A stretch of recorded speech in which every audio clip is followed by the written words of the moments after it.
Olá, eu sou Yasmine Saboia e o Saúde em Foco está começando. No programa de hoje você vai saber como estão as pesquisas voltadas para a vacina contra a AIDS. Vamos falar sobre o uso abusivo de agrotóxicos no Brasil, denunciado no polêmico dossiê da Abrasco e da Fiocruz. E para finalizar o programa, uma reportagem sobre o acesso à saúde no sistema prisional brasileiro. A partir de agora, a saúde está em foco.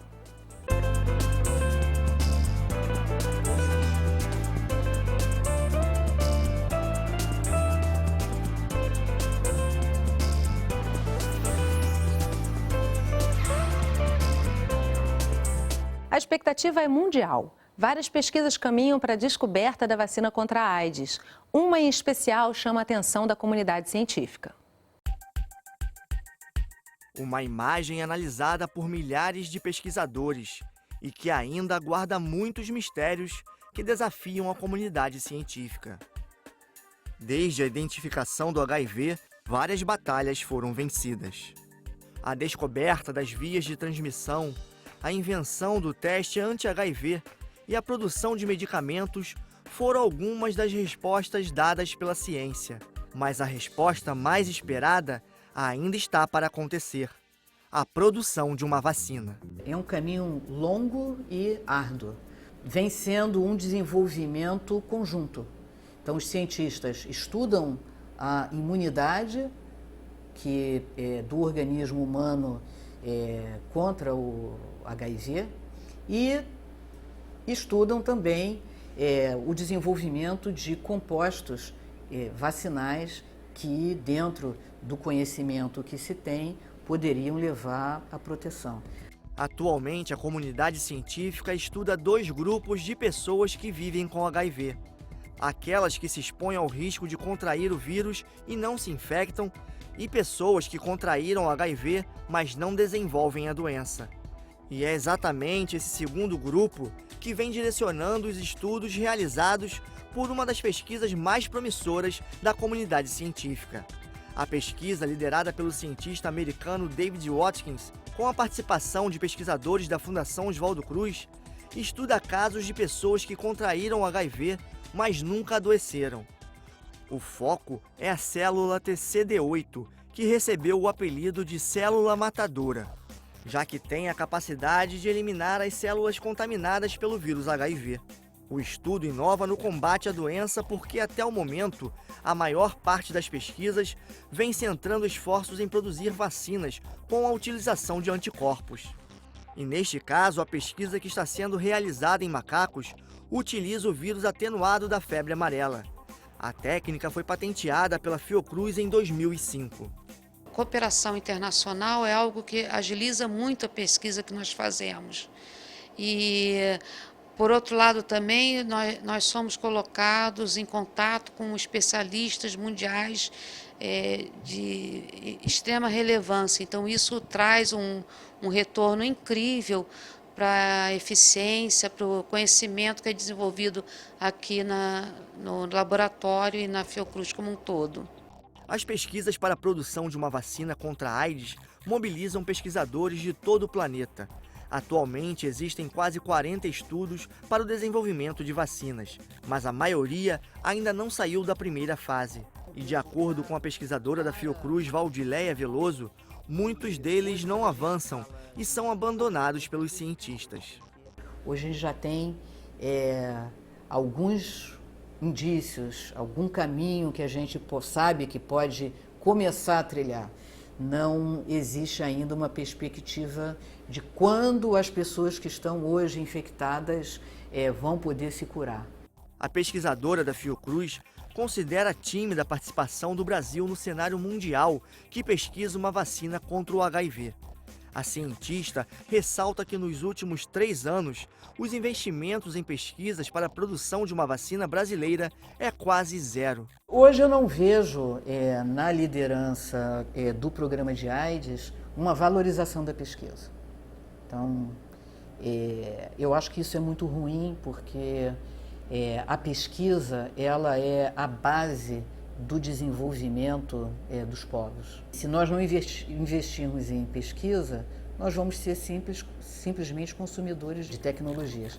E pior, tecnologias que não são necessariamente apropriadas para a nossa população. Em 2013, a Fiocruz e a Abrasco concluíram um dossiê sobre a utilização de agrotóxicos no Brasil. Vamos rever uma reportagem e toda a polêmica que envolve a utilização de pesticidas no país. Rio Verde, município de Goiás, 3 de maio de 2013, 9 horas da manhã, horário do recreio na Escola Municipal José do Pontal. Mais de 120 crianças brincavam ou lanchavam no pátio quando um avião agrícola sobrevoou o local, pulverizando a escola. Teve uma hora que passou pertinho do balanço lá, a gente viu o veneno derramar assim, em cima de todo mundo. Dava pra ver as gotículas de veneno assim, caindo em cima da gente. Em seguida, os alunos começaram a coçar. Coçar, tirar a camisa, coçar. E eu vi quando a professora Renata e outros professores falaram, olha, os meninos estão passando mal, os meninos estão passando mal. 29 crianças e 8 adultos foram internados nos hospitais da região com intoxicação aguda. O piloto, que foi preso por crime ambiental, disse que não percebeu que o prédio era uma escola. Não é um caso isolado, né? Eu estou vindo aqui fazer essa discussão aqui porque isso já aconteceu em vários municípios lá no Mato Grosso, né? A gente tem já todo um trabalho de manejo desse acidente ou não acidente, né? Não sei nem se é um crime, às vezes é um crime você passar, provavelmente vai ser um crime, né? Está sendo julgado isso, você passar com avião pulverizando em cima da escola. Os depoimentos estão no documentário Pontal do Buriti, Brincando na Chuva de Veneno, produzido poucas semanas depois do acidente. Desde então, o Ministério Público e autoridades sanitárias vêm acompanhando o caso. As últimas informações são de que algumas crianças e professores atingidos ainda têm sintomas de intoxicação e seguem sendo observados. A prática da pulverização aérea tem restrições e normas que incluem uma distância mínima de 500 metros de cidades e povoamentos, mas em muitas regiões essas normas não são respeitadas. Rio Verde é emblemático nisso.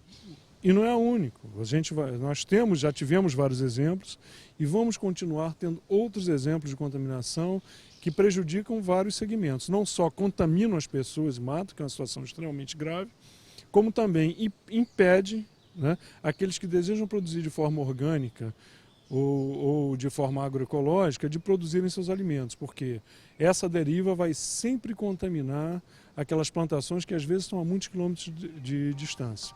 No Brasil, a aviação agrícola atua em cerca de 20 milhões de hectares, correspondentes a até 15% da área cultivada. Não há números exatos sobre a pulverização acidental ou a deriva, que se espalha por áreas próximas, mas pesquisas apontam que podem chegar a 30% do agrotóxico aplicado. Não existe pulverização aérea segura.